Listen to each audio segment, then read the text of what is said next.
J'ai travaillé dans un des plus grands strip clubs de Paris, dans le plus grand strip club parisien.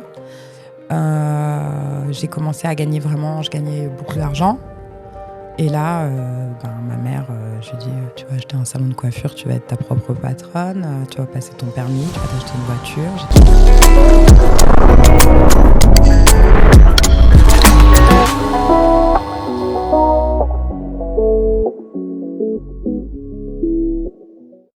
Et il nous demande, mais qu'est-ce que vous faites au Brésil en fait ? Et donc mon père lui explique, c'est notre fille qui est derrière. On l'a adoptée quand elle était toute petite. Et là, elle est revenue au Brésil pour retrouver les traces de sa vie. Et puis lui, ça l'intéresse, le chauffeur de taxi. C'est la première fois qu'il tombe sur un truc pareil. Et il demande, mais tu connais ta mère ? Je dis non, je la connais pas. Mais t'as son nom, t'as son adresse ? Oui, j'ai l'adresse de là où je suis née. Mais c'était il y a 17 ans. Il n'y a plus personne qui y habite, j'imagine.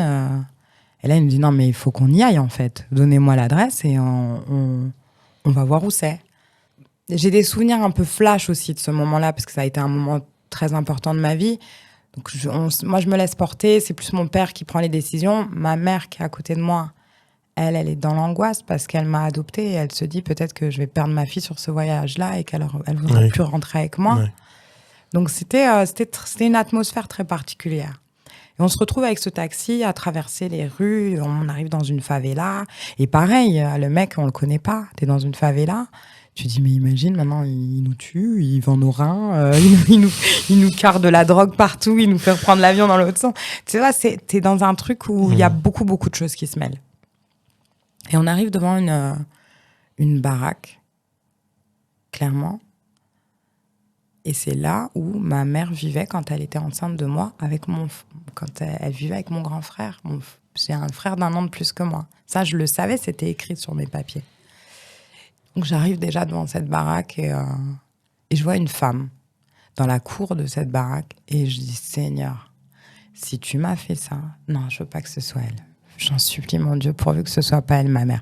Elle avait un air un peu revêche, un peu... Elle était pas très jolie, tu sais, un air fermé, pas physiquement pas jolie, mais tu sentais qu'elle était pas contente. Et je me dis, non, si c'est elle, ma mère, elle va me foutre un coup de pied aux fesses, elle me dit, vas-y, dégage, je te voulais pas avant, je te veux pas aujourd'hui.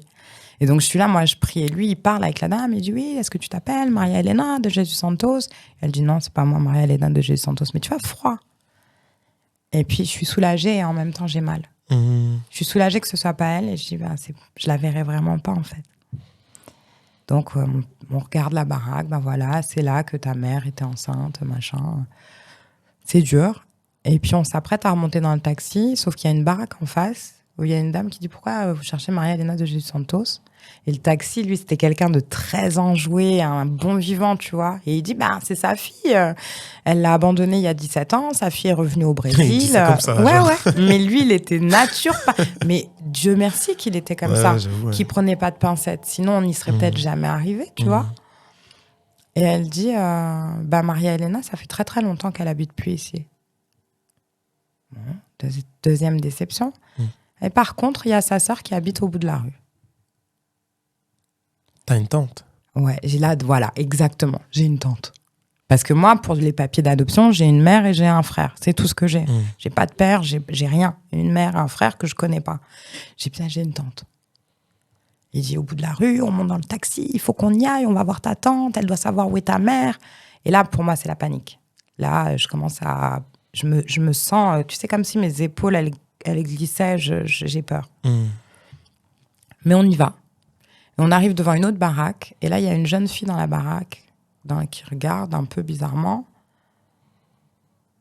Et lui, le chauffeur de taxi, il sort et dit t'es la sœur de Maria Elena de Jésus Santos ? Et elle dit non, je suis pas sa sœur, je suis sa nièce. Pourquoi ? Donc je me dis, j'ai une tante, j'ai une fille, j'ai une cousine. Tu vois, là, je commence à faire le chemin. Et elle dit mais pourquoi ? Il y a sa fille dans la voiture qu'elle a abandonnée il y a 17 ans. Et sa fille, elle veut la voir. Où est-ce qu'elle est ta tante ? Où est-ce qu'elle est ta tante ? Sauf que ma cousine, elle n'est pas crédule. Elle dit, attends, c'est bizarre l'histoire. Elle ne veut pas ouvrir la grille. Tu sais, c'est fermé par des grilles devant chez nous. Elle ne veut pas ouvrir la grille. Elle dit, attends, reste là, je vais téléphoner à ma tante et je vais lui demander si c'est vrai cette histoire. Elle rentre dans la maison. Elle passe un coup de fil. Elle ressort Et elle monte dans la voiture avec nous et elle dit, ma tante, elle travaille dans un salon de coiffure, elle a dit que je dois vous emmener au salon de coiffure. Donc elle, dans la voiture, elle est paniquée parce qu'elle ne sait pas si on est vraiment, si on est venu la kidnapper ou je ne sais pas quoi. Elle, tu vois, tout le monde c'est très tendu. Donc tout le monde est dans le taxi. Donc à l'avant, il y a le chauffeur de taxi, il y a mon père, ma mère, moi et ma cousine au milieu, entre ma mère et moi. Et moi, je suis là, je la regarde, cette fille, et je sens que je le sens. C'est de ma famille. Il se passe un truc. Et on roule et on arrive au salon de coiffure où travaille ma mère. Et là, waouh. Ben, elle est sortie du salon, puis moi, je suis descendue de la voiture. C'était la première fois que tu voyais la personne qui t'a mis au monde. Ouais. Qu'est-ce qui s'est passé On s'est pris dans les bras. Je me rappelle que moi, je criais, je pleurais et je faisais des bruits bizarres. Elle aussi. C'était... moi, je me suis sentie comme si je naissais à nouveau. J'avais l'impression que cette odeur, cette peau, cette personne qui me prenait dans les bras, tout était... C'était logique et pas logique. Je connaissais pas cette odeur, je connaissais pas le grain de sa peau, mais c'était elle, je le savais. Et on se serre dans les bras et on pleure et on pleure et on pleure et on pleure. Et elle me dit, j'ai rêvé de toi la nuit dernière. Non. Elle me dit, j'ai rêvé de toi la nuit dernière. J'ai vu ta main. Et dans mon rêve, je savais que c'était toi. J'ai vu une main dans mon rêve et c'est ma fille. Donc, elle me dit, quand Christina, ma cousine, parce qu'après j'ai connu le nom de ma cousine, quand Christina m'a appelée, qu'elle m'a dit, il y a ta fille devant la porte, je savais que c'était vraiment toi. Et j'y ai pensé toute la matinée, que j'avais vu ta main dans mon rêve. Et là, on apprend à faire connaissance. Elle rencontre mes parents adoptifs. Donc, ceux qui l'ont... Parce qu'elle les avait pas... Elle les connaissait pas. Elle les avait... Moi, ma mère, elle a accouché, elle est partie de l'hôpital. Hein. C'est ouf, parce que elle a dû se demander toute sa vie ce que t'es devenue. Ma fille, ouais. Elle savait pas. Elle savait même pas que j'étais à l'étranger. Elle savait pas que t'étais en France. Non. Tu rencontres ta mère, tu parles pas la même langue qu'elle. C'était dur. Hein. Ah ouais. C'était dur. Et donc là, on apprend à faire connaissance, mais que dans les regards, quoi. Dans les regards, dans les gestes. Je passe du temps à la regarder. Elle est au travail, donc elle continue elle reprend le travail, elle finit le brushing. Dans la rue, il y a des gens qui pleurent parce qu'il y a des gens qui demandent. Tu sais, les Brésiliens, ils sont très... comment tu vas? Qu'est-ce qui se passe? Qu'est-ce que tu fais? Même s'ils ne te connaissent pas, très avenants. Et donc, il y a des gens qui passent dans la rue, qui voient ces deux femmes qui pleurent dans les bras l'une de l'autre, un chauffeur de taxi qui pleure, une jeune qui pleure, deux blancs qui pleurent, tout le monde pleure. Donc, les gens demandent, mais qu'est-ce qui se passe? Mais c'est sa fille, elle ne l'avait pas vue depuis des 7 ans. La cliente qui était en train de se faire coiffer, qui pleure aussi. Oh, Marie-Hélène, c'est extraordinaire ce qui t'arrive. C'était un moment hors du temps. Et là, ma mère m'explique. Et alors, ça continue. Les gens parlent, je comprends ce qu'ils disent. Mais t'avais appris le portugais? Jamais. J'ai jamais appris le portugais. Moi, j'ai quitté le Brésil, j'avais 4 mois. Mais je peux pas t'expliquer pourquoi. À ce moment-là, je peux pas t'expliquer pourquoi. Après, j'ai compris pourquoi. Mais je comprends ce qu'ils disent. Je suis incapable de répondre, mais je comprends ce qu'ils disent. Il y a des mots, alors je comprends pas tout dans les détails, mais tout fait sens dans ma tête. T'arrives à faire la connexion. Exactement. Et ma mère me dit, il faut que je te présente quelqu'un. Et là, ça a été un moment difficile parce que au bout d'une demi-heure, 1 heure, il y a une fille de 14 ans qui débarque. C'est ma petite sœur. Et là, c'est violent pour moi. Je dis, pourquoi elle et pas moi? Ou pourquoi moi et pas elle? Là, ça a été dur. Ça a été dur. Ma sœur, elle savait qu'elle avait une grande sœur qui avait été adoptée. Elle rêvait de rencontrer cette grande sœur et que ce soit fusionnel entre elles. Tu sais, le truc des sœurs. Et moi, tout de suite, ça a été ma rivale.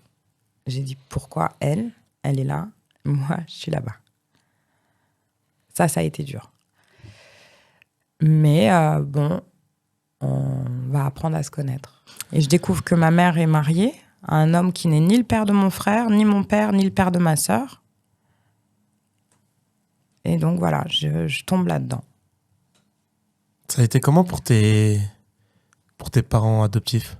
Mon père, il a été dans le soutien à fond. C'était une expérience que je pense qu'il avait envie de la vivre, mon père, à fond, tu vois. C'était important, c'était un moment important pour sa fille, donc c'était important pour lui. Ma mère, c'était hyper dur pour elle. Hyper dur dans le sens où elle a cru pendant plusieurs jours que je ne rentrerais pas. Et c'est pareil, c'était de l'ordre du fantasme, parce que moi, je les connaissais pas. Hein. C'était ma famille biologique, j'étais heureuse comme tout de les retrouver, mais je les connais pas. J'ai pas envie de vivre avec eux. J'ai 17 ans, déjà ma vie est compliquée. Je veux pas m'installer dans une maison que je connais pas, avec des gens que je connais pas. C'est les odeurs, moi, tu sais, qui parlaient beaucoup. Je connaissais pas l'odeur du linge, l'odeur de la cuisine. Moi, j'avais l'habitude de la cuisine de ma mère, la lessive de ma mère, l'odeur des cheveux de ma mère. Tu vois, ma mère adoptive, mais ma mère. Et elle était dans un état où elle se disait, ben ça y est, elle a retrouvé sa maman, elle a retrouvé sa sœur, son frère, ben elle va partir. Elle va me laisser. Et elle s'était limite un peu résignée. Je la laisserai faire si elle veut partir. Et toi, dans ta tête, ça t'a traversé l'esprit? Mais même pas une seconde. Ouais. Même pas une seconde. Et il y a eu je m'en rappelle, on était à l'hôtel toutes les deux. Il y avait mon père et mon père. Je dis, mais qu'est-ce qu'elle a, maman? Elle a pas l'air bien, elle a l'air triste. Et il me dit, mais ta mère, elle a peur que tu restes là, que tu veuilles rester avec ta famille biologique. Moi, il me dit ça. C'est comme s'il m'avait jeté une enclume sur la tête. Je dis, mais elle est complètement barge. Je dis, pourquoi je vais rester avec eux? Je les connais pas. Je suis heureuse. Je remercie le Seigneur de m'avoir offert ça. Mais je les connais pas, ces gens-là. C'est pas ma famille. C'est ma famille biologique. Mais moi, ma famille, c'est ma maman, mon papa. Avec qui j'ai grandi. Qui savent ce que j'adore manger, ce que je déteste, mon caractère, quand j'ai mal, quand j'ai faim, quand j'ai envie de rire. Là, c'était... voilà. Et donc, je suis allée voir ma mère adoptive et je lui dis, tu croyais que j'allais... Elle me dit, ouais, je pensais que tu voulais rester avec eux. Alors, je sais pas si tu voulais te débarrasser de moi, mais c'est foutu. Hein. Je vais pas... Il est hors de question que je te lâche. C'est vraiment... C'est une histoire, mais... Je pense que comme tu l'as dit, c'est quand t'es croyant et que t'as la foi... tu te dis, oh, c'est Dieu, quoi, tu vois, qui s'est manifesté, tu vois. Parce que vraiment, dans un pays qui fait 16 fois la France, tu vas juste parce que tu as envie de retrouver tes racines et tu te retrouves par le biais d'un chauffeur de taxi. Ouais. À la fin de la journée, tu es dans les bras de ta mère, quoi. Ouais, c'était... Ça devait être une expérience incroyable. Ouais, c'est une expérience divine. Hein. Suite à ça, du coup, t'es rentrée? Je suis rentrée en France après 3 semaines. Ta mère adoptive, elle a dû être contente. Ouais. Par rapport à ce qui t'est arrivé, tu l'avais dit à tes parents ou pas? Non. Donc ils n'étaient pas au courant? Ah bah non, puis eux, ils ont halluciné. Je rentre un matin, je m'arrache les sourcils à l'épilateur, je me rase le crâne, ils me reconnaissent plus, ils comprennent pas. Et donc eux, ils se disaient, la crise d'adolescence, là, ça va trop loin. Quand je leur ai dit, je vais aller au Brésil, ils ont dit... Allez, on fonce parce que là, elle commence à aller vraiment mal. Pour eux, c'était tout l'adoption, l'abandon, c'était tout ça qui allait pas. Mais moi, il y avait eu un événement traumatisant qui me transformait, qui était en train de me... Donc eux ont mis en place tout ce qu'ils pouvaient pour que j'aille mieux sans savoir ce qui m'était arrivé. Donc personne n'était au courant de ce qui t'est arrivé. Je l'avais dit à des copines et machin, oui, les gens te regardent, bien sûr. Des gens qui te redirigent pas en fait. Ok. Et des gens qui te disent c'est normal, tu sors tout le temps. Et un soir, il y a un appel, mais c'est tard, bizarre. Quelqu'un qui appelle sur les coups de 22-23 heures chez mes parents, c'est bizarre. Et je décroche, et c'est ma petite sœur au téléphone qui me dit c'est grave, c'est très grave. Gaspard, donc le mari de ma mère biologique, l'a battu quasiment à mort et a poignardé mon frère. Ma petite sœur m'appelle, elle me dit ça. Et je lui dis, mais toi, t'es où? Elle me dit, je suis chez une tante, je peux pas rester au téléphone, ça coûte trop cher. Donc, elle raccroche, je la rappelle. Et là, elle m'explique qu'en fait, le mari que ma mère avait à l'époque était un homme violent. Ça, elle m'en avait un petit peu parlé quand j'étais là-bas pendant l'été où on s'est retrouvés. C'est un homme violent, il buvait. Il a tabassé ma mère dans la salle de bain. Elle s'est retrouvée sur le carreau, elle était inconsciente. Mon frère est entré dans la salle de bain, a vu ça. Et il s'est jeté sur cet homme qui lui a mis 2 coups de couteau, un dans le ventre et un dans la main. Mon frère a encore les cicatrices aujourd'hui. Et elle me dit, et je dis, mais lui, il est où? Il s'est sauvé. Il est en cavale, il est en fuite. La police ne l'a pas attrapé. Maman, elle est à l'hôpital. Marconi, mon frère, il est à l'hôpital. Ouais, pour moi, c'est... Toi, t'es en France, tu Je peux suis en rien faire. France, je peux rien faire. Ma petite sœur, elle est là-bas et elle est apeurée. Elle a 14 ans. C'est... Ouais. Et puis, je sais pas si ma mère, elle va bien aller. Mon frère, je sais pas... Puis on se comprend pas super bien, quoi. Je comprends ce qu'elle me dit, mais j'ai du mal à répondre. J'ai envie de lui dire plein de choses, mais j'y arrive pas. Bref, je lui dis, je te rappellerai demain, je vais t'aider, je vais faire ce que je peux. Et puis je raccroche et je suis démunie. Je sais pas quoi faire. C'est une situation compliquée parce que tu te retrouves à des milliers de kilomètres et ta famille biologique est dans une situation, comme tu l'as dit, précaire. T'as ta mère biologique à l'hôpital, ton frère aussi, et toi tu te retrouves dans une situation où tu peux rien faire. La seule chose que tu peux faire, tu te dis je vais essayer d'envoyer de l'argent ou je vais essayer d'être là par téléphone, quoi. Mais en plus t'as une petite sœur qui est apeurée. Tu dois te dire mais constamment mais comment ils vont, qu'est-ce qui leur arrive. C'est fou parce que moi, ce que je me dis là, te concernant, je me dis mais à quel moment est-ce que ça va aller mieux pour elle, tu vois, parce que tu rencontres ta mère biologique, tu rentres, tu te dis vas-y, je vais essayer de prendre en main ma vie, c'est ce que tu fais. Bon, tu loupes ton diplôme, mais tu essaies quand même de t'en sortir et boum, la vie t'en remet encore une couche, tu vois. Il n'y avait pas de pause. J'avais pris l'habitude en grandissant de dire dans ce film-là, il n'y a pas de pause. On ne peut pas faire pause et aller aux toilettes. Le film, il ne s'arrête jamais. Et donc, à ce moment-là, je suis bien embêtée parce que ma mère travaillait pour cet homme. Donc, je me dis, elle n'a plus de source de revenus. Vu que maintenant, lui, il est en cavale. Au final, la police l'a attrapé, machin. Mais ma mère n'a plus de source de revenus. La maison, c'était à lui. Elle va plus avoir de maison. Ma sœur, mon frère, ils vont se retrouver à la rue. Du coup, tu te dis quoi, toi, à ce moment-là? Virage à 360. Je trouve un boulot, mais il faut que ça rapporte. Il faut que j'ai 18 ans. Je dois assumer 3 personnes, plus moi. Et il faut un boulot qui paye. Et il faut que ça paye vite parce que je ne peux pas attendre un mois d'avoir la paye de 1000 balles et d'envoyer 300, 400, 500, même 1000. Et il faut que je puisse envoyer de l'argent tout de suite. Et j'avais une copine qui travaillait dans le monde de la nuit. Et je vais toquer à sa porte. Je dis, il faut que tu me trouves du boulot, j'ai besoin d'argent. Il faut que j'aide ma mère, il faut que j'aide ma sœur, il faut que j'aide mon frère. Faut que... Elle me dit, t'es sûre? Tu sais, mon boulot, il est un peu spécial. Ça va pas être facile. Je lui dis, je suis prête à tout. Il faut que j'aide ma famille. Je peux pas les laisser comme ça. Elle me dit, ok. Elle me dit, je vais te présenter à ma boss. Et puis, si ça va, ça va. Et donc, elle me présente à sa boss et je me retrouve strippeuse. Strippeuse? Ouais, je me retrouve strippeuse. Et là, premier soir, on me file un paquet de pognon. J'ai dansé toute la nuit.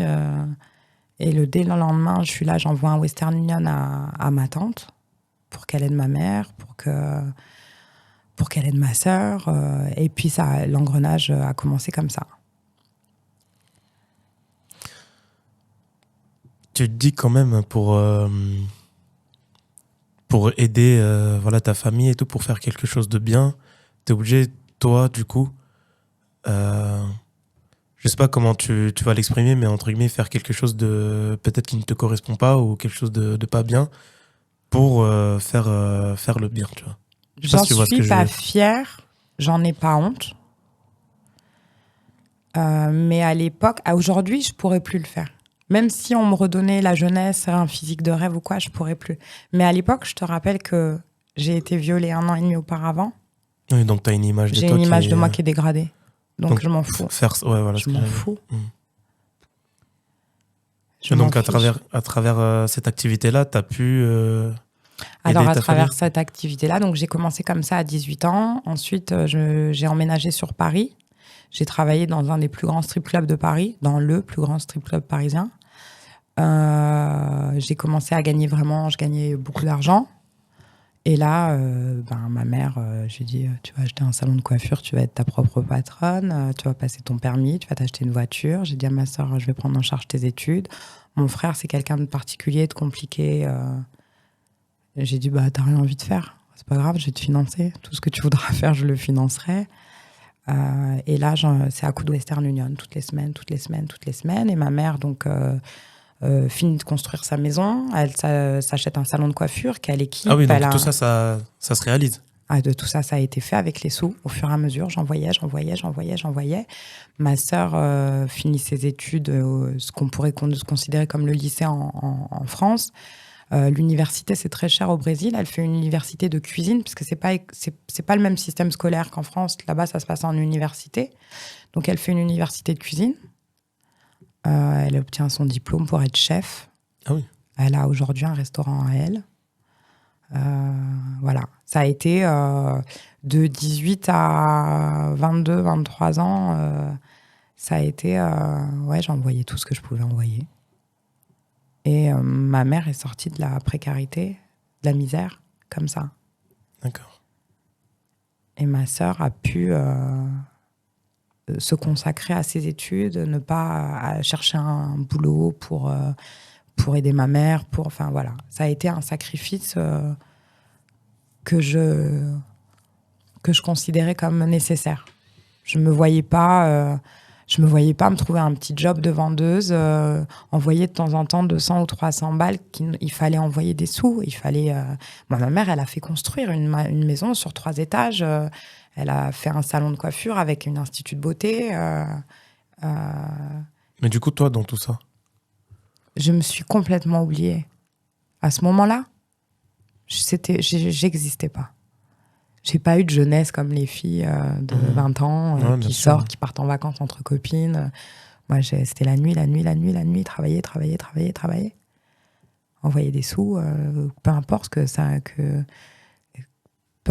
je voulais même pas savoir est-ce que ce métier me déplaît, est-ce que j'avais pas le droit de penser à ça.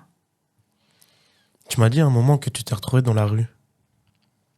Ouais, juste avant, au moment où je me suis installée à Paris.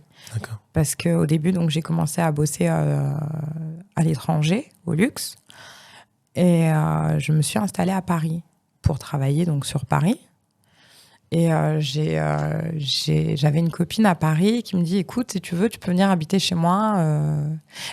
C'est même plus que ça, elle m'en fait limite la demande. Mais viens habiter chez moi. Je venais de quitter le luxe. Je dis, ok, je vais chez elle. Et au début, ça se passe bien. On est toutes les deux dans l'appartement. Moi, je bosse déjà, donc je participe aux finances. Et puis, un jour, elle me dit, y a mon mec qui va venir s'installer, il faut que tu partes. Donc, je lui dis, ok, à l'époque, j'ai 19 ans, je suis pas prise de tête. Hein. Je lui dis, ok, dans 3 jours, je serai partie. Tu vois, on est mercredi. Ce week-end, je serai partie, j'aurais trouvé une solution. Elle me dit, non, tu pars là maintenant. Tu pars tout de suite. Je dis, merde. Et là, j'ai pas une thune, parce que toutes les thunes que j'avais fait les quelques jours auparavant, j'en avais envoyé au Brésil et je lui en avais filé à elle pour le loyer, les courses, les machins. Et mes affaires, et j'ai pas de valise. Pourquoi, ne me demande pas, je sais plus, mais j'avais pas de valise. Je me rappelle que mes affaires, je les ai mises dans un sac poubelle. Et là, je pars. Je suis dans le 91. Parce que moi, je bossais à Paris, mais elle habitait dans le 91. Je suis dans le 91, au beau milieu de la nuit, toute seule. T'as fait quoi à ce moment-là? D'abord, j'ai marché. J'ai marché. Et puis, à un moment donné, j'ai dit, il faut que je trouve un endroit où je vais dormir. Et j'ai trouvé une entrée où il n'y avait pas de jeunes qui traînaient. J'ai regardé, il n'y avait pas de jeunes en bas. J'ai vu que ça avait l'air paisible, tu vois. J'ai dit, je vais dormir dans cette entrée-là. Avec mon sac poubelle de fringues et tout. Et j'ai dormi là. Enfin, dormi. J'ai passé la nuit. C'est fou quand même. Ça a été un moment compliqué. Parce que j'avais peur. Je me suis dit, je vais rester combien de temps comme ça? C'est fou parce que quand on te voit aujourd'hui, on croirait pas que tout ça t'est arrivé. Heureusement. Oui, non, mais bien sûr. Heureusement Mais, que ça se voit pas sur ma tête. Mais je me dis, la force quand même que tu as dû avoir pour te reconstruire après tout ça, après toutes ces épreuves, après tout ce qui t'est arrivé.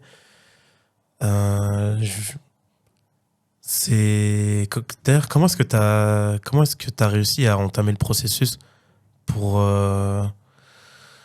j'ai pas envie de dire pour trouver le droit chemin, mais pour... Remonter. Ouais, pour remonter.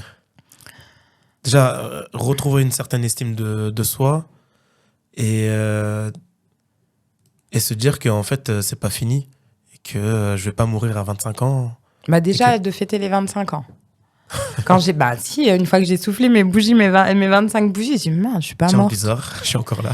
Je dis, mais qu'est-ce que tu me réserves? D'ailleurs, pendant toute cette période-là, t'avais toujours la foi en Dieu? Enfin, bah, alors, je t'ai dit, on en avait un peu parlé. Ouais, tu m'as dit que... J'ai une relation avec Dieu qui m'appartient, c'est la mienne. Je ne me mêle pas de celle des autres, je veux pas qu'on se mêle de ma relation avec Dieu. Toute cette période-là, on s'engueulait beaucoup. Hein. Enfin, moi, je gueulais beaucoup. Avec Dieu, tu veux dire? Ouais, avec Dieu. J'avais des longues conversations. Je lui disais, t'as vu la vie que tu m'as donnée? Pourquoi tu me détestes à ce point, en fait? Qu'est-ce que... Ouais, ça me met dans un état un peu d'émotion, de souvenir, parce que c'est vrai que j'étais très, très en colère avec Dieu. Je disais, tu m'as donné ça à moi, je suis une fille. Et je dis qu'un garçon, il vive ça, tout ça. D'accord? Un garçon, c'est un homme. Je dis, moi, je suis une nana, et c'est à moi que tu donnes cette vie-là et toutes ces épreuves. Mais tu me détestes, en fait. Et c'était une relation où je parlais avec lui tous les jours, mais pas dans les mêmes termes qu'aujourd'hui, par exemple. Donc ça aussi, c'était un parcours dans ma foi, tu vois, où j'avais besoin de... Mais j'ai jamais lâché. Tu m'as dit que c'était une foi de colère. À ce moment-là, ouais, c'était une foi de colère. Ouais, complètement. C'était une foi de colère parce que, je te dis, j'étais en colère après Dieu, quoi. Dieu ne m'aime pas, Dieu me veut du mal. Et c'est drôle parce que t'es la première personne... Parce que franchement, moi, c'est exactement la même chose que toi. Oui, tu m'as dans ma relation avec Dieu. Et c'est la première fois que j'entends quelqu'un d'autre que moi utiliser ces termes-là, que moi j'utilise, pour parler de sa relation avec Dieu. Dans le sens où, pareil, il m'est arrivé des trucs dans la vie et j'ai jamais arrêté de croire en Dieu. Mais c'était en mode... c'est pareil que toi. Pourquoi... Qu'est-ce que je t'ai fait? Voilà, qu'est-ce que t'as contre moi? Pourquoi tu m'as mis au monde si c'est pour... si c'est pour me faire ça. Exactement, tu vois. Mais en plus, tu vois, il me répondait pas, tu vois. Bah ouais, t'as pas... Alors bah si, moi, les réponses que j'avais, c'était un événement encore plus dur derrière. Oui, et donc, je disais, mais tu... C'est ça ta réponse, tu vois. Ouais, je disais, c'est ça ta réponse. Et je disais, parce que je me mets en colère avec toi, donc voilà, tu me punis. Et du coup, j'étais vraiment dans... C'était très bizarre parce que j'ai jamais arrêté de croire en lui, mais j'étais très en colère. J'étais très en colère. J'avais beaucoup de colère envers Dieu. Et je me disais, mais tu sais quoi? Je vais te prouver. Tu vois, franchement, tu veux pas. En fait, c'est pour ça que je peux pas parler de ça avec tout le monde parce qu'il y en a plein qui comprendraient pas et qui disent comment ça, t'es en colère contre Dieu, etc. Tu vois, ah oui, bah quand tu parles avec des chrétiens et voilà, on peut voir ce qu'on veut, mais j'étais dans une démarche en fait, je comprenais pas. Je disais, mais pourquoi tu m'as mis au monde, tu vois, si c'est pour que je vive toutes ces choses-là et que pourquoi, enfin, moi, je t'ai rien fait, tu vois, t'es vraiment dans une incompréhension et ouais, j'étais vraiment j'ai entamé une démarche de, tu sais quoi, tu veux pas que je réussisse, tu veux pas que je vive une belle vie ou tu veux pas que j'ai les choses que plein de gens ont, tu sais quoi, je vais aller l'arracher, je vais le prendre, quoi. Si toi tu veux pas me le donner, je vais le prendre, tu vois. Et j'ai grandi, j'ai mûri aussi dans ma relation avec lui, hein. Et tu vois, la première fois que il y a une phrase qui m'a complètement où j'ai eu un déclic, et c'était il y a longtemps, tu vois. Aujourd'hui, c'est une phrase qu'on voit un peu partout, mais moi, la première fois que je l'ai lu, ça m'a fait quelque chose. Et là, j'ai commencé un peu à comprendre. Et c'est une phrase, alors putain, je l'ai pas en tête très exactement, mais en gros, c'est une phrase qui dit que Dieu met ses plus chers fidèles à l'épreuve. Dans le sens où si tu as envie de réussir dans la vie, il va te mettre à l'épreuve où tu vas échouer, tu vois, pour voir Pour aller vraiment... gagner ta réussite. Exactement. Si tu as envie d'être fort, il va te mettre dans une position où tu es faible. Justement, pour prouver ta force. Tu as envie d'être courageux, il va te mettre dans des situations où tu vas devoir prouver ton courage. Tu vois. Donc, j'ai plus la phrase en tête, mais c'est Moi, je comprends bien le sens, en tout cas. tu vois ce que je veux dire. Complètement. Et là, je me suis dit, au début, j'ai pas compris. Je dis, attends, toi, tu me kiffes et tu me mets dans des trucs, tu vois, tu vois, je lui parle vraiment comme ça, tu vois. Et en fait, en grandissant et en prenant de la maturité, là, j'ai compris, tu vois. Du coup, là où je trouve que c'est vraiment encore plus exceptionnel, c'est, on l'a un peu dit au début, mais aujourd'hui, t'as entamé une affaire sur Metz. Et déjà, bravo et félicitations. Merci. Et aujourd'hui, tu es dans quel état d'esprit? Tu es toujours à la poursuite, entre guillemets, c'est un peu cliché de dire ça, mais à la poursuite du bonheur, ou tu es vraiment là où tu dois être, tu es bien dans ta vie, et maintenant, tout ce dont tu as rêvé, ou tout ce que tu as toujours eu envie de faire, tu es en capacité de les faire, ou tu les as? Maintenant, je suis heureuse. Là, en Tu ce peux moment, dire aujourd'hui que tu es heureuse? aujourd'hui, je suis heureuse. Et je pense que j'ai toujours été heureuse d'une certaine manière. Parce que quand les choses s'améliorent, quand ça va mieux, tu es heureuse. Donc, je t'ai dit, je bossais la nuit. Ça m'a permis d'aider ma mère. Dès que ma mère a été bien, j'ai porté plainte contre l'homme qui m'a violée. Il a été condamné. Ça aussi, ça m'a aidée, tu vois. J'ai porté plainte 10 ans après. Et tout ça, ça m'a aidé. J'ai rencontré des psys parce que quand tu portes plainte, on te fait une expertise psy où c'est ce psy-là qui m'a dit chaque élément de ta vie, c'est une pierre et il faut pas en prendre une plus grosse que les autres. Tu vois, et j'étais à ce moment-là. J'avais aidé ma mère.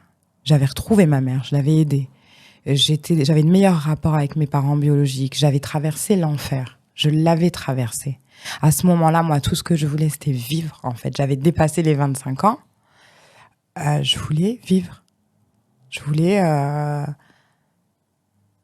découvrir, apprendre tout ce que j'avais jamais appris. Moi, j'ai tout appris toute seule. Je suis une fille, entre guillemets, une fille de la rue. Tu vois, les nanas qui traînent dehors. C'est moi. C'est fou parce qu'il faut avoir du courage pour raconter son histoire. Tu vois, l'histoire qu'on a vécue.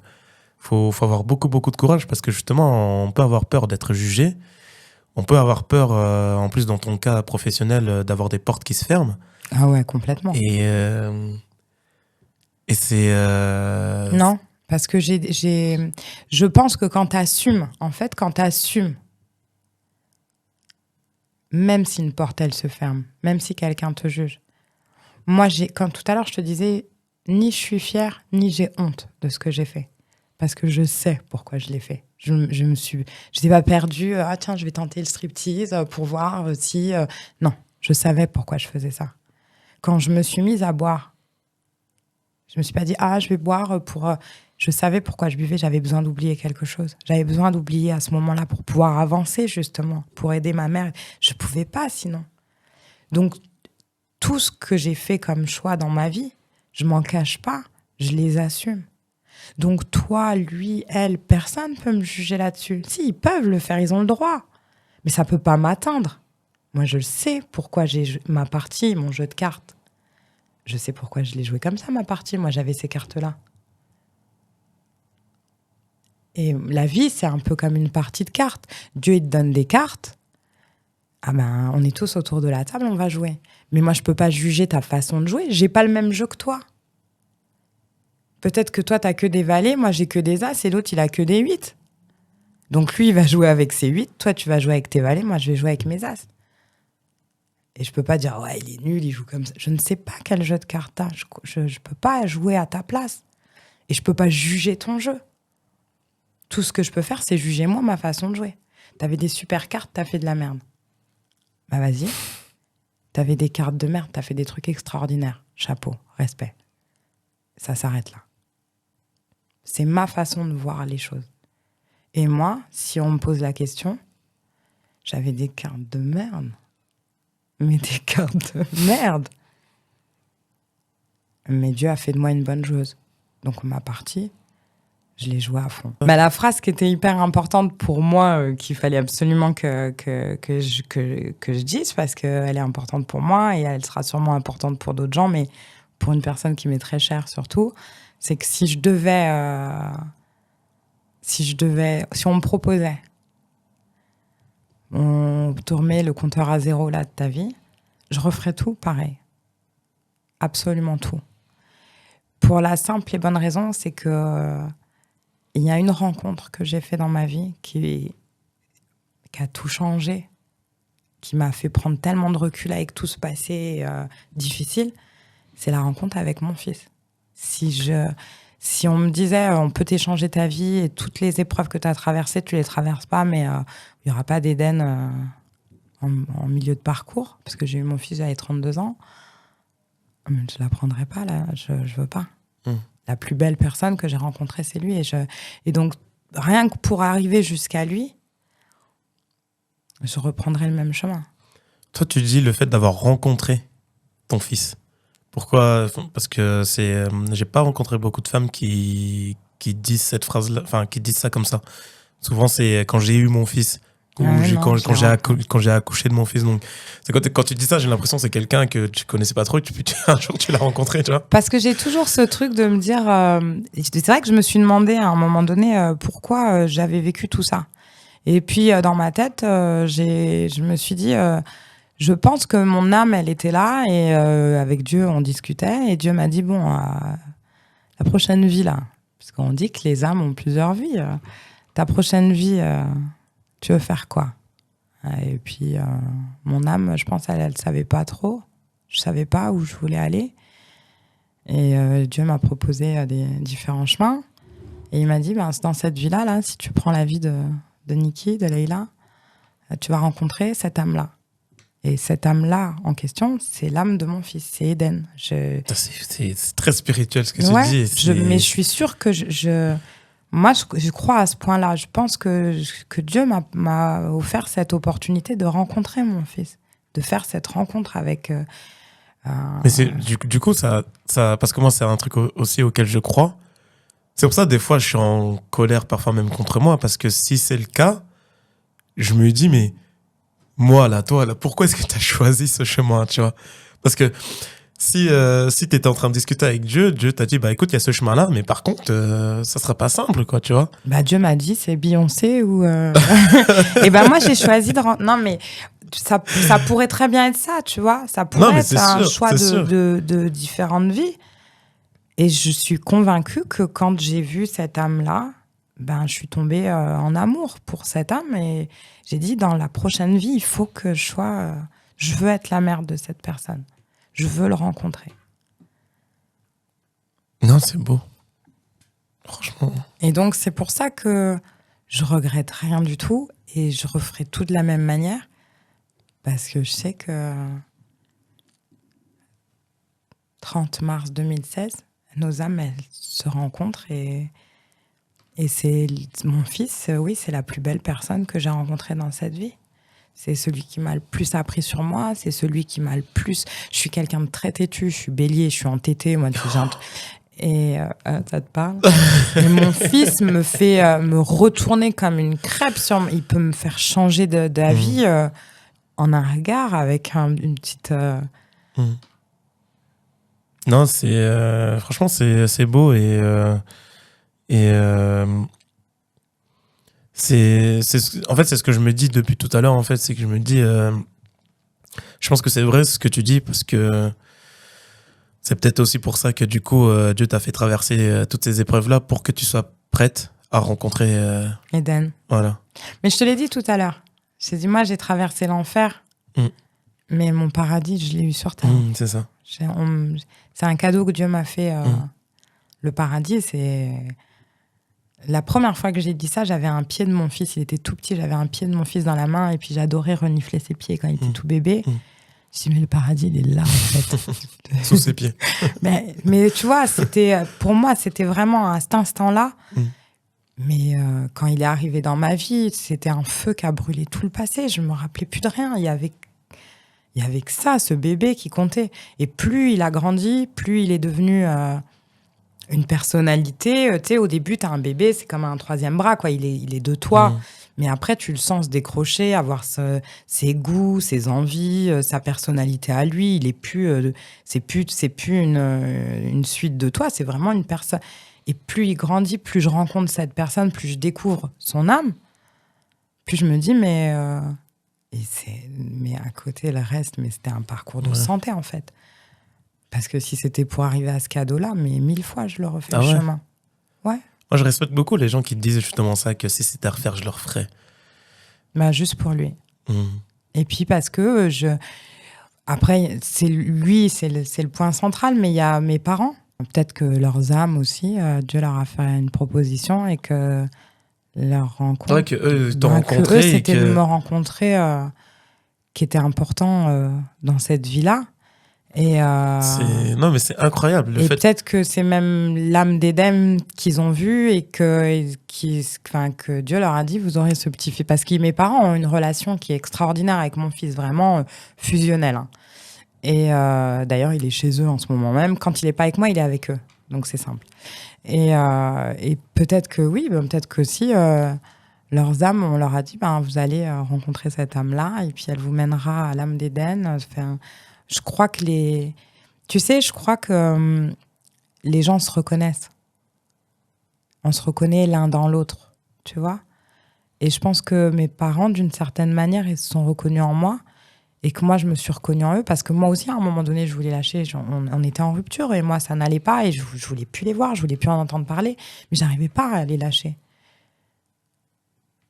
Et peut-être parce qu'on s'est reconnus, ma mère et moi, l'une dans l'autre, mon père et moi, l'un dans l'autre, parce qu'on s'est reconnus, on a maintenu le truc.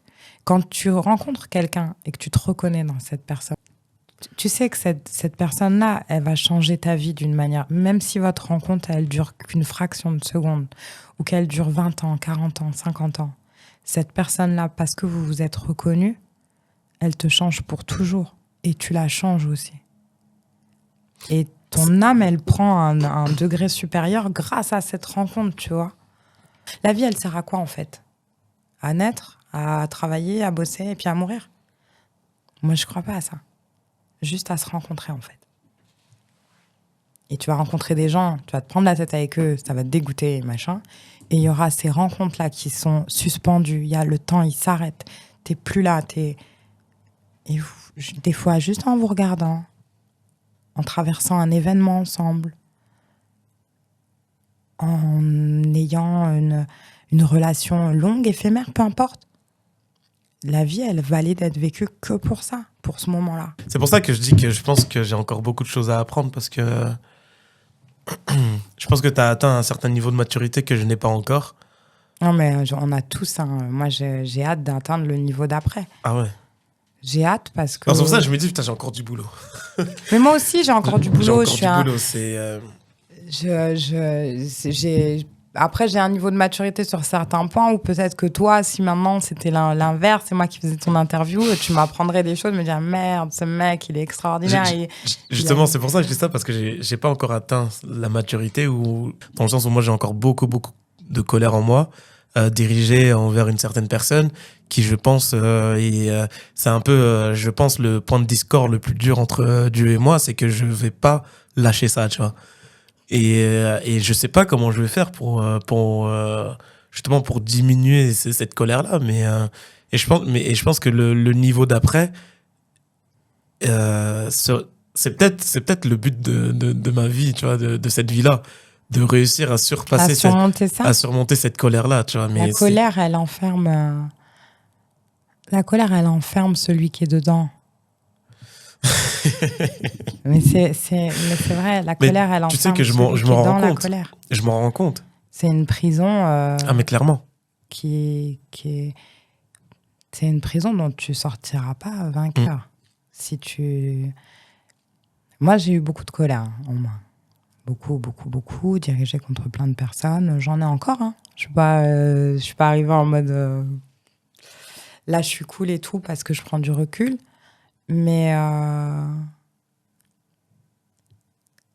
le fait d'être en colère, ça changera rien à ce qui s'est passé. Et ça ne te fera pas sortir de ce qui s'est passé. De dire ça s'est passé. Oui, j'ai été très en colère. J'avais la haine. C'est vrai. Mais aujourd'hui, stop. Je te donne plus ce pouvoir-là. Parce que c'est donner du pouvoir à celui qui te met dans l'état là. La colère, c'est le pouvoir que tu lui donnes. C'est parce que tu veux pas lâcher. Parce qu'à un moment donné, cette personne, elle a trahi peut-être des attentes, peut-être elle t'a brisé ta naïveté, peut-être que, j'en sais rien, je connais pas le sujet. Mais cette personne-là, t'avais des espérances, elle te les a cassées. Pour pas lâcher, je vais te donner un exemple. Hein. C'est comme faire un bébé à un mec qui veut plus de toi. Il y a des filles qui font ça. Ouais. Elles font des bébés à des mecs qui veulent pour garder un lien. Enfin bref. Le bébé, il grandit. Hein. Mm. C'est pareil que la colère. Elle grandit. La colère, elle va faire sa vie puisqu'elle va aller taper dans d'autres pans de ta vie. Cette colère-là, elle va... C'est ça le problème, en fait. Ouais. Elle va aller abîmer d'autres relations, d'autres machins. Tout ça pour garder le lien avec cette personne qui veut plus de toi. Qui n'a pas fait ce que tu attendais, ce que tu espérais, ou qui a fait du mal, ou qui a fait... Lâche la colère. Moi, justement, pour moi, c'est le contraire. Dans le sens où si je lâche ça, c'est la personne qui aura gagné. En fait, pour te dire vraiment... C'est comme la fille qui dit si je lui fais pas un gosse, il aura gagné, il va aller avec une autre nana, et puis moi, je serai plein. C'est pareil. Tu lui donnes le pouvoir de gagner ou de perdre. Mais on n'est pas sur cette personne, on est sur toi. C'est à toi que la personne, elle a fait du mal. C'est à toi que la colère, c'est en toi que la colère, elle grandit. Ça te concerne toi, ça concerne même pas l'autre. Après, tu vois, le truc aussi, c'est que cette colère, ça fait très longtemps depuis que je suis jeune, hein, que je l'ai. Cette colère-là, c'est aussi cette colère qui m'a permis de faire certaines choses dans ma vie, qui a fait que certaines épreuves, que je me suis pas relâché suite à certaines épreuves et que j'ai pas abandonné. Donc, tu vois. Ça, c'est ce que tu crois. Mais tu aurais quand même réussi à les faire, ces choses-là, sans ta colère. Je sais. Tu le sais pas. Et c'est là où je te dis. Tu te rappelles quand je te parlais des pierres? T'as décidé que c'était la plus grosse pierre. Bah oui. Là, tu m'as piégé.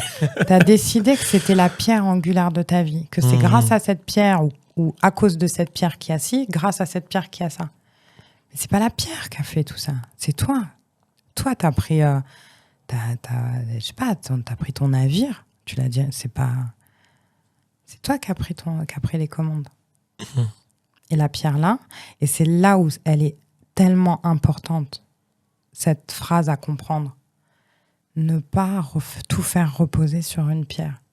Parce qu'après, toutes tes victoires, tu les fais reposer sur cette personne. Ça veut dire que tu t'accordes même pas le fruit de tes victoires. Tu dis, c'est grâce à cette colère que j'ai réussi à faire... Ça veut dire que tu te l'accordes même pas à toi, en fait. Tu l'accordes à cette personne qui t'a mis en colère. Donc, c'est grâce à cette personne si t'es malheureux ou si t'es heureux. Tu vois, ça revient un peu à ce que je t'ai dit tout à l'heure par rapport à ma relation avec Dieu, dans le sens où, ok, tu me fais traverser tout ça, bah, je vais te montrer, tu vois. Mais c'est pas, mais tu sais, Dieu, il t'a fait, tu lui montres rien. Tu vas pas lui. C'est comme si moi je te dis, tiens, j'ai cuisiné un chili con carne, et toi tu me dis, bah je vais te dire la recette. Mais non,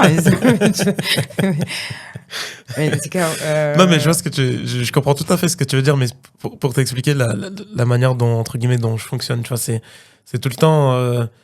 Mais je fonctionnais que de la même manière. C'est peut-être une motivation, tu vois. Moi, c'était ma colère qui me faisait avancer, la rage de vaincre. Mais je me rends compte parce que l'amour du risque. Non, l'amour de Dieu, oui, l'amour du risque, l'amour de la vie, l'amour de la confrontation. Faut changer son vocabulaire. C'est pas l'amour qui tue, c'est la haine qui tue. Donc c'est pas la haine qui fait avancer, c'est pas la rage, c'est pas la colère. C'est l'amour pour ce qui va arriver après. L'amour que tu as pour toi, ça te fait avancer. Tu t'aimes d'une certaine manière. L'amour que tu as pour ta mère, ça te donne envie de lui montrer, de briller dans ses yeux. L'amour que j'ai pour mon fils, il faut... tu vois, le monde, il est trop à base de ça. Notre société, les réseaux sociaux, c'est trop à base de... Ouais, je vais leur foutre la rage aux gens. Je vais avec ma nouvelle. Mais quelle rage! Mais je suis contente, t'as une belle voiture, tu la mets en photo. Et je t'aime, mon frère, je suis ravie. Mais tu vois, la société, elle a basculé dans un truc où on fait croire aux gens qu'ils doivent être en colère, qu'ils doivent être haineux, qu'ils doivent être... Non, non, non, non. Laissez vos âmes s'aimer les unes les autres. Et les blessures de l'âme, soignez-les avec les âmes qui ont aussi eu des blessures qui peuvent vous aider. Lâchez la rage, la haine, tout ça, c'est la colère. Moi, j'ai abîmé plein de trucs avec la colère. Je fais la grande, la sage et tout, mais je le sais. J'ai abîmé plein de choses avec ma colère. Et quand j'ai eu mon fils au départ, j'avais beaucoup de colère du passé. Et si je m'étais laissée aller à cette colère-là, mais le pauvre, je lui aurais fait...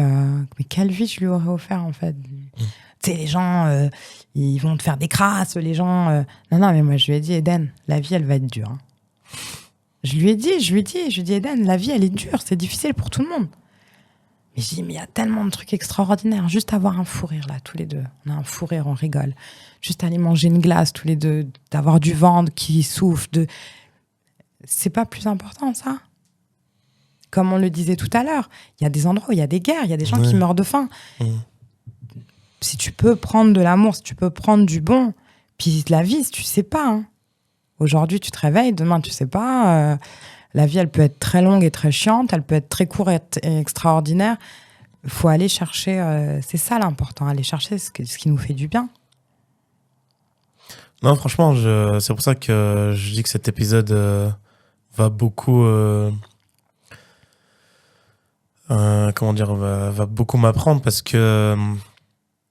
tu vois, parfois, tout ce que tu dis, entre guillemets, c'est pas que je le sais, mais Ça te parle. Ouais, ça me parle, tu vois, même par rapport à la colère et tout, etc. Je sais que c'est pas la colère qui va me faire avancer, mais... Faut réussir à lâcher. En fait, des fois, on s'accroche à des choses parce qu'on a peur. L'inconnu fait peur. Ouais, ma colère, je la connais. Le meilleur, voilà, c'est ça. Je sais ce que ma colère m'a permis de faire, je sais ce que enfin, tu vois, ma colère, entre guillemets, est mon meilleur ami aujourd'hui. T'as décidé que ça t'as fait ce choix. Ouais, et je sais, comme tu le dis, j'ai fait, tu vois, parfois on dit, ouais, j'ai décidé, j'ai fait ce choix, mais je l'ai vraiment fait, ce choix-là. Oui. Je l'ai vraiment décidé que ma colère allait devenir, entre guillemets, mon allié. Tu vois ce que je veux dire?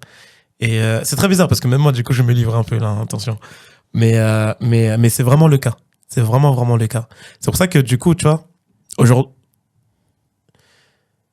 aujourd'hui, tu vois, pour me sortir de ça, je sais que je vais devoir me séparer de mon allié. Mais je sais que c'est la prochaine étape. Parce que, comme tu le dis, tu vois, la colère, elle frappe sur d'autres pans, tu vois. Et je m'en rends compte. Et comme je t'ai dit, tu vois, on a parlé des deux âmes et je t'ai dit que voilà, ça me faisait un truc, j'ai pas trop envie d'en parler, mais que ça me fait pareil avec une certaine personne. Et en fait, je me rends compte que cette colère-là peut dériver sur ça. C'est là que tu vas faire un autre choix.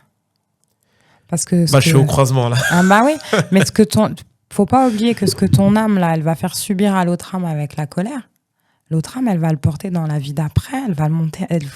Tu vois, tu peux pas abîmer les choses et penser que ça a pas de. Tu vois, c'est pas grave. Non, ouais. Tu laisses une trace. On laisse. Là, la conversation qu'on a eue, ça va me laisser une trace, ça va te laisser une trace. On laisse tous une trace aux gens qu'on rencontre. Mais quelle trace tu veux laisser? C'est ça ton choix dans la vie. Quelle trace tu veux laisser? Et Che Guevara disait, il faut savoir s'endurcir sans oublier la tendresse. S'endurcir, c'est bien. Je me suis endurcie. C'est-à-dire, quand je rencontre quelqu'un, je lui donne 100% de confiance. S'il me trahit, je tombe pas du 50 millième étage. Oui, ça pouvait arriver. Je me suis endurcie. Oui, les humains peuvent te décevoir.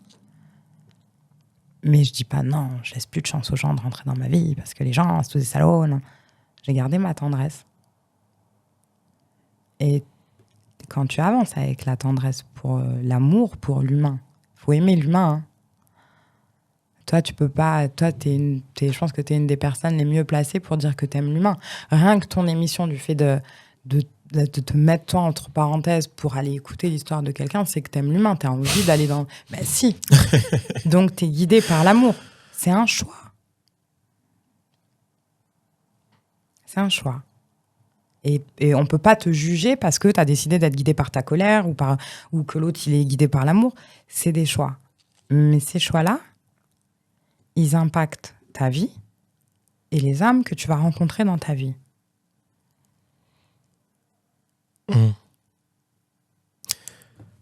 On va juste, quand même, malgré, voilà, parce que après tout ce qu'on a dit par rapport à tes histoires et tout, etc., tout ce qui t'est arrivé, qui n'est pas une des histoires les plus simples, mais j'aurais quand même voulu aussi qu'on parle un peu des choses qui sont bien, les bonnes choses qui te sont arrivées. Et on terminera par ça. D'accord, je suis d'accord. Mais voilà, aujourd'hui, comme tu l'as dit tout à l'heure, tu es heureuse. Je suis heureuse. Tu peux nous dire justement qu'est-ce qui te rend heureuse aujourd'hui ?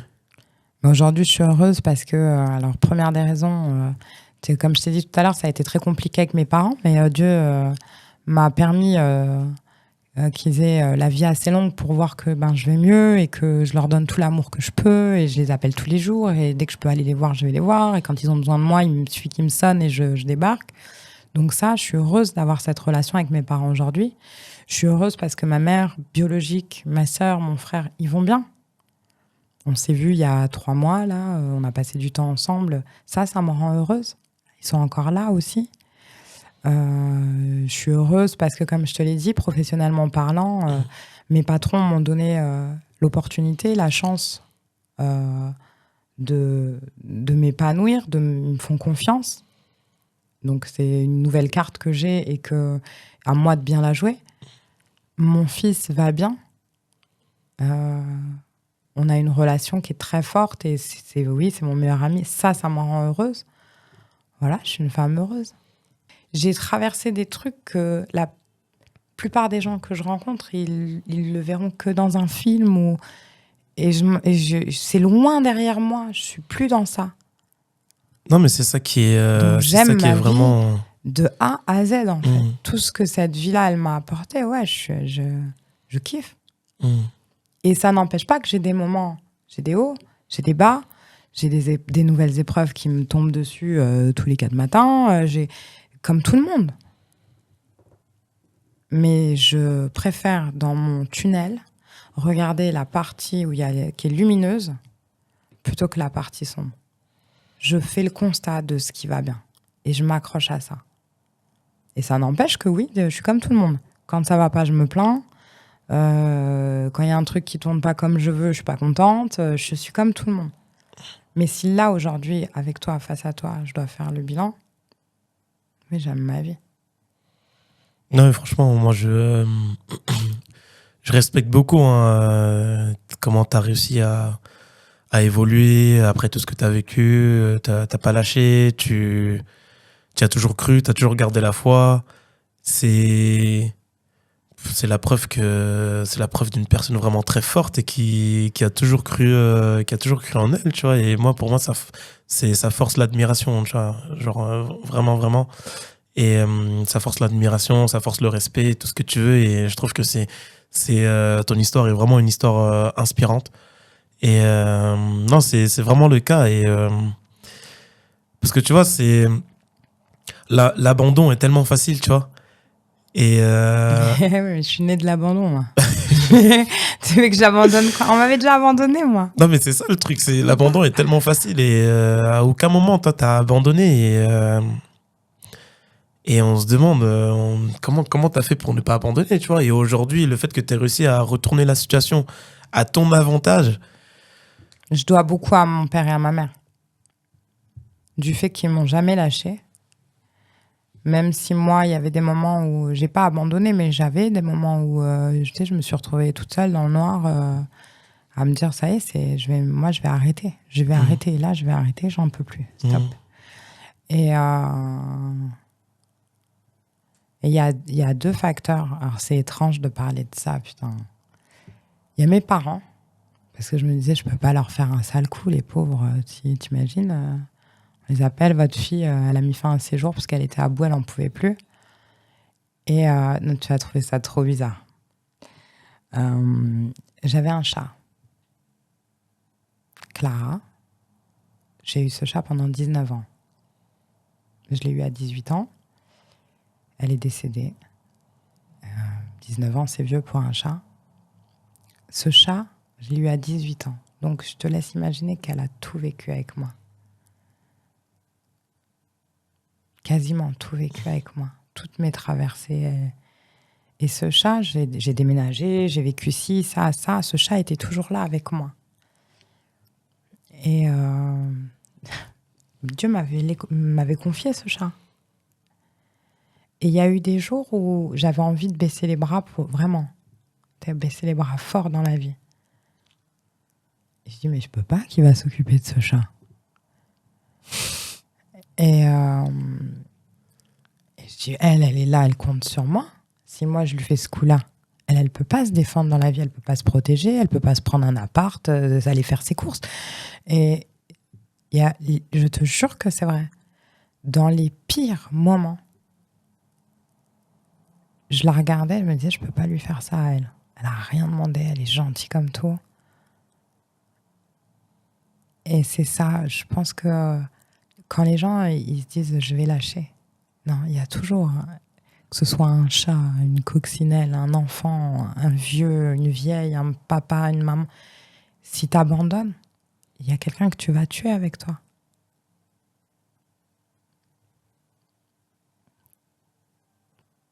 T'es le centre du monde de quelqu'un. Chacun est le centre du monde de quelqu'un. Et Dieu m'a donné un fils, il m'a repris ce chat. Je peux plus baisser les bras, j'ai mon fils, je peux pas baisser les bras pour mon fils. Alors il y a peut-être des gens qui vont se dire, elle est barge, elle est complètement folle, elle parle d'un chat. Mais cette vie-là, elle comptait tellement pour moi. Cet animal, je l'avais eu à 18 ans et je te dis, elle m'a vu dans tous mes états. Elle venait, elle se mettait à ronronner, à se coller. Et elle avait rien demandé, elle était là. Et il y a eu des fois où je me suis raccrochée à elle. Je dis, je vais pas la laisser tomber. Et quand t'es au bout, là, peu importe, hein, réfléchis, si tu lâches. Qui est-ce que tu vas entraîner avec toi? Il y a quelqu'un que tu vas entraîner. J'ai une de mes meilleures amies qui s'est suicidée. Et elle a entraîné tellement de monde avec elle.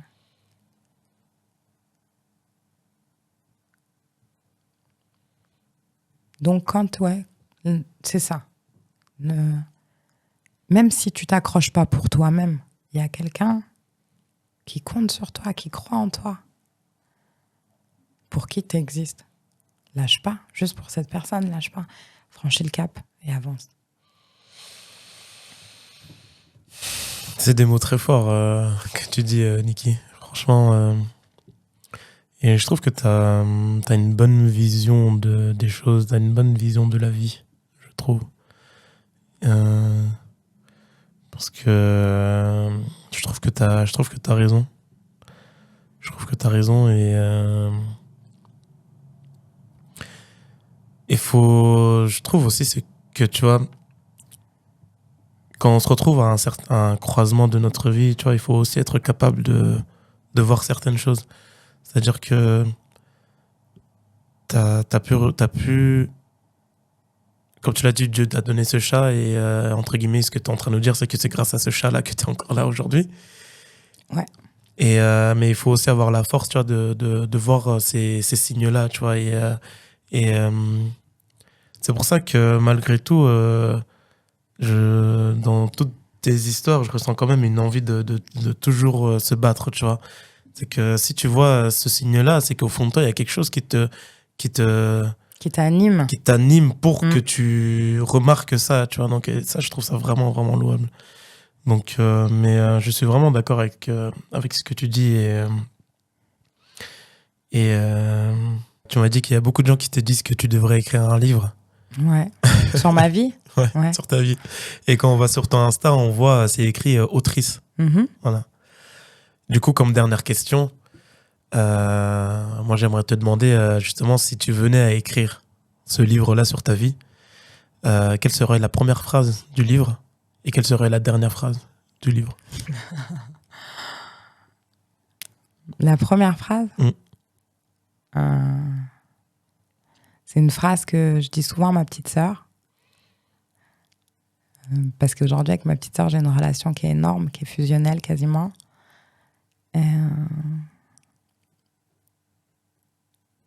Pleurer au début pour rire à la fin.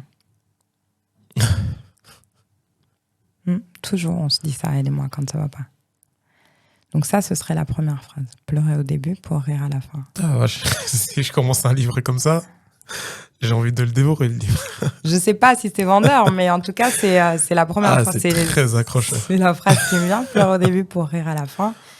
Et la dernière phrase, ce serait une phrase que je volerais à quelqu'un qui s'appelle Kanye West. C'est tout le monde se demandera qu'est-ce qui se serait passé si elle n'avait pas réussi. On ne le saura jamais. Voilà. Qu'est-ce qui se serait passé si elle n'avait pas gagné?